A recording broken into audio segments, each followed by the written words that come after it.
কবি নজরুল ইসলামের একটা কথা ছিল কিংবা একটা লেখা এরকম ছিল, আমি জানি চিরজীবন আমাকে কাঁদতে হবে, কারণ আমি যে তোমাকে চেয়েছি।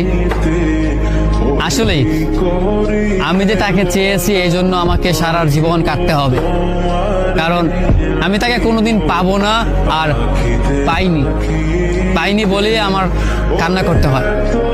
তাকে আমি প্রচন্ড ভালোবাসি বলেই আমার কান্নাটা আসে, তাকে আমি আমার করে পাইনি বলেই আমার কষ্টটা হয়।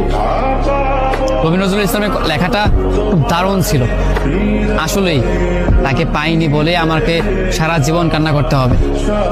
যদি সে আমার এই ভালোবাসাটা বুঝতো, আমার এই অসীম ভালোবাসাটা বুঝে আমাকে একটু বলতো যে আমি অন্যদের মতো কখনোই তোমাকে ছেড়ে যাব না, তাহলে বিশ্বাস করুন পৃথিবীতে হয়তো আমার চাইতে সুখী মানুষ আর কেউ হতে পারতো না।